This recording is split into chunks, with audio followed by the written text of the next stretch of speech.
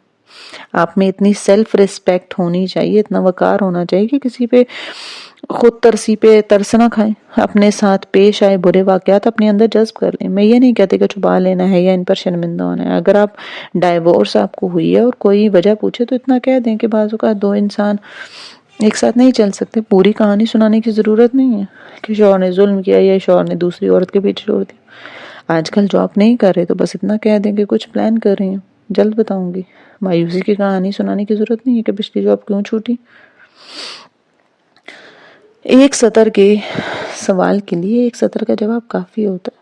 میں نے ایسی لڑکیاں بھی دیکھی ہیں جو کسی سے پہلی ملاقات میں ہی اپنی ساری زندگی کی داستان سنا دیتی ہیں. کیوں بھائی؟ لوگ آپ کی طویل داستان سن کے آپ کو وہ عزت نہیں دیں گے جو آپ کو مختصر جواب میں ملے گی. ایک رعب سا آ جائے گا.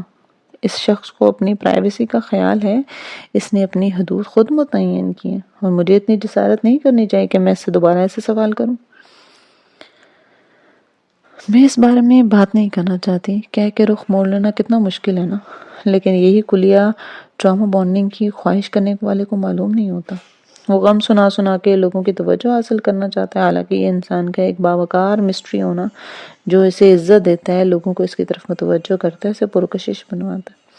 محبت کروانے کے لیے سہاروں کی ضرورت نہیں ہے.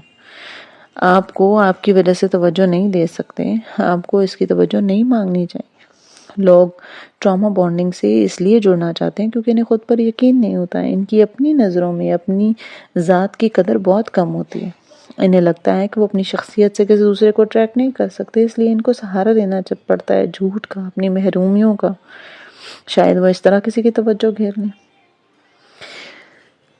دوست کیسے بنائے جائیں؟ کیسے لوگوں کو خود سے محبت کروائی جائے؟ اپنے اس پیٹرن کو توڑ کے لوگوں سے اوتھینٹک بونڈنگ کے ذریعے جوڑ کے. اوتھینٹک یا اصل محبت سست روی سے آگے بڑھتی ہے. جیسے جیسے آپ انسان کو جانتے ہیں ویسے ویسے آپ اس سے محبت کرنے لگتے ہیں، اور اس کی جبکہ ٹراما بانڈنگ کے جادوئی سا اثر ہوتا ہے. آپ اس سے متاثر ہوتے ہیں، اس کی محبت میں گرفتار ہوتے ہیں، اس کے علاوہ آپ کو کچھ نظر نہیں آتا، بس آپ دونوں ہر وقت رابطے میں رہتے ہیں، ہر وقت بات کرتے ہیں.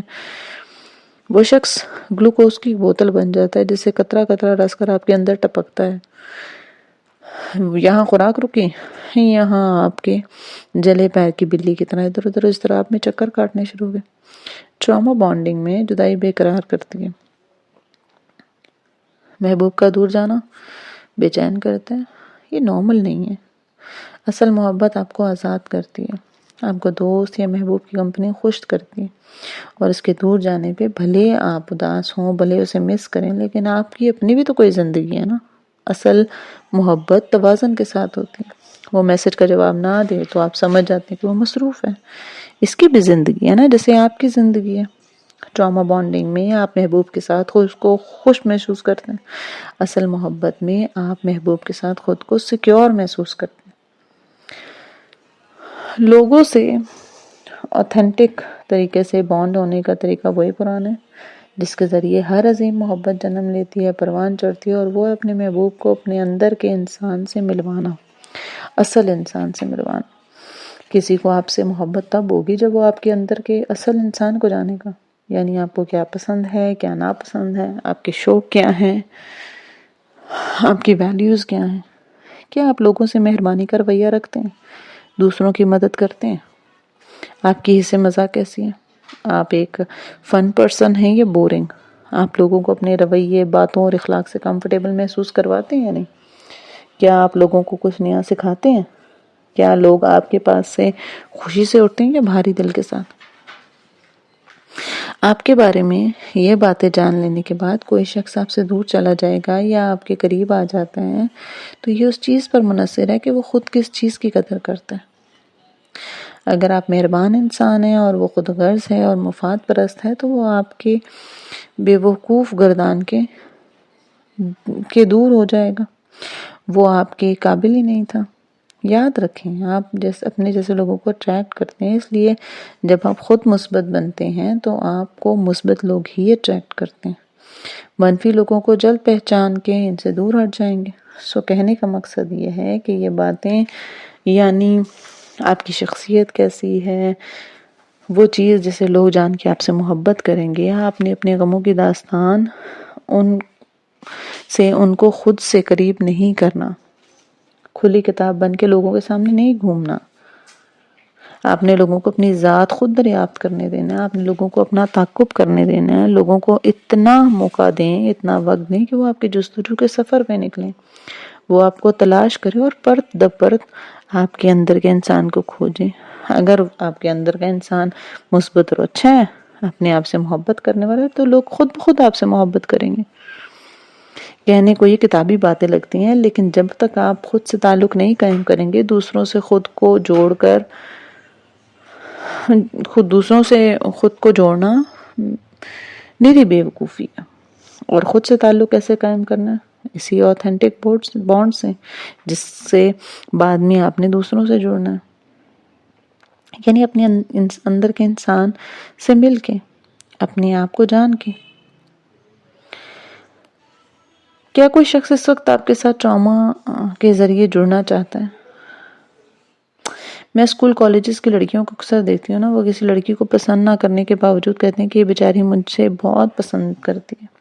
یہ کہتی ہے کہ میرے ساتھ بات کرنے سے اس کے مسئلے حل ہوتے ہیں، اس لیے میں اسے دوستی رکھنے پہ مجبور ہوں۔ ایسی محبت بظاہر معصوم ہوتی ہے، اس میں کچھ غیر اخلاقی یا غلط نہیں ہوتا، لیکن یہ آپ کے لیے ٹاکسک ہے۔ کہیں کوئی آپ کو اپنی زندگی میں ٹراما کے ذریعے آپ سے جڑنا چاہتا ہے، اور کیسے معلوم ہو کہ ایسا شخص ٹاکسک ہے یا نہیں؟ یہ جاننے کے لیے ایکسرسائز کریں۔ ایکسرسائز، اپنے ذہن میں ایک ایسے شخص کو لائیں جو آپ سے شدید محبت کا دعویٰ کرتا ہے، اور پھر درجہ ذیل سوالات کے جواب سوچیں۔ کیا جب وہ شخص اپنا غصہ یا جذباتی لاوا نکالتا ہے تو آپ کو یہ سوچ کے جسٹیفائی کرتا ہے کہ وہ بیچارہ اپنی فرسٹریشن نکال رہا ہے؟ کیا اس کے ہر وقت آپ کے پیچھے پڑا رہنے کو آپ محبت کر دانتے ہیں، سوچتے ہیں کہ وہ ایسا ہی کرتا ہے کیونکہ وہ آپ کے ساتھ وقت گزارنا چاہتا ہے؟ آپ کو معلوم ہے اس کے ساتھ کچھ مسئلے ہیں، مگر کیا آپ اس شخص کو فکس کرنا چاہتے ہیں؟ کیا آپ کو لگتا ہے کہ اس کو آپ کی ضرورت ہے؟ ورنہ وہ کہیں کھو جائے گا، تباہ ہو جائے گا۔ اس کے بغیر، آپ کے بغیر اس کا کیا بنے گا؟ کیا آپ اس کی باتیں سنتے ہیں کیونکہ آپ کا خیال ہے کہ وہ آپ سے محبت کرتا ہے، البتہ آپ کو اس سے محبت نہیں؟ اچھا، کیا آپ کو لگتا ہے کہ آپ نے اسے چھوڑا تو وہ خود کو نقصان پہنچائے گا؟ کیا آپ یہ امید رکھتے ہیں کہ وہ کبھی بدل جائے گا، وہ ٹھیک ہو جائے گا، پہلے وہ آپ کے ساتھ جو بھی کرے؟ آپ کو اس پہ پیار نہیں آتا، ترس آتا ہے، آپ اس کی مدد کرنا چاہتے ہیں۔ آپ اس سے اختلاف کرنے سے اعتراض کرتے ہیں کیونکہ اس کے اختلاف پہ جذباتی رد عمل بہت شدید ہوتا ہے، اور آپ کے اس سے ڈیل کرنے کی توانائی نہیں ہے، اور اکثر آپ کی لا تعلقی کو اپنی تباہی کی وجہ بتاتا ہے، اور آپ خود ہی گلٹی محسوس کرنے لگتے ہیں۔ آپ بار بار اس کے غلط رویے کے لیے معاف کر دیتے ہیں اس کو۔ اگر درجہ ذیل میں سے 3 سوالات کے جوابات بھی ہاں میں ہیں نا، تو یہ جان لیجئے کہ آپ ایک ٹراما بانڈنگ میں پھنسے ہیں۔ آپ کی چند باتیں ہیں جو آپ کو سمجھ لینی چاہیے کیونکہ آپ اس سچویشن میں محبوب ہیں۔ پہلی بات، وہ شخص کبھی نہیں بدلے گا۔ وہ آپ کو اپنی ذہنی صحت کے لیے اس تعلق سے نکلنے کی ضرورت ہوگی، اور آپ کو اس سے وہ تندرست نہیں کر سکتے۔ اس شخص نے خود اپنے آپ کو تندرست کرنا ہے۔ دوسری بات، آپ اس کی اس بے بس کمزور حالت کے ذمہ دار نہیں ہیں۔ آپ اس کو فکس نہیں کر سکتے، یہ آپ کا کام نہیں ہے۔ ایسے لوگ آپ کو گلٹی محسوس کرواتے ہیں تاکہ آپ ان پہ ترس کھائیں اور ان کو اپنی زندگی میں جگہ دیں۔ تیسری بات، اس تعلق سے نکلنے کے لیے کوشش کریں کہ اس تعلق سے جلدی سے نکلیں، لیکن سائلنٹ ٹریٹمنٹ کے ساتھ نہیں۔ چپ چاپ ان لوگوں کو اپنی زندگی سے نہ نکالیں، وہ بھی غلط ہے۔ آپ ان کے ساتھ ایک مہذب گفتگو ضرور رکھیں۔ دیکھیں کچھ لوگ ایسے ہوتے ہیں جن کو چھوڑنا پڑتا ہے، ہم ساتھ نہیں چل سکتے، لیکن اس کو ایک دفعہ بتائیں ضرور کہ آپ کے تعلق میں کیا مسئلہ ہے، اور ہو سکے تو اس کو ایک چانس بھی دیں۔ اگر وہ پھر بھی اپنا رویہ درست نہیں کرتا تو اس کو زندگی میں سے نکال دیں۔ آپ اہم ہیں، آپ کی صحت، آپ کی ذہنی صحت اہم ہے۔ یہ اس کی لرننگ ہوگی، اس کا سبق ہوگا، اس سے کچھ سیکھنے کو ملے گا۔ آپ اس کے ساتھ مزید رہیں گے تو وہ خود کو ذہنی طور پر مزید بیمار کر دے گا۔ ٹراما بانڈنگ اپنے اور دوسروں کے اندر پہچاننا، خود شناسی کی ایک طرف ایک قدم ہے۔ آج بھی آپ کو چاہیے کہ چند منٹ اپنے ساتھ گزاریں، اپنی زندگی میں موجود ٹراما بانڈنگ کو ڈھونڈیں۔ آپ عاشق ہیں یا محبوب، یہ بھی جاننے کی کوشش کریں، اور اس سے نکلیں بھی۔ یہ آسان نہیں ہوتے، اگر یہ آسان ہوتا تو سب کے لیے سب اس سے نکل جاتے۔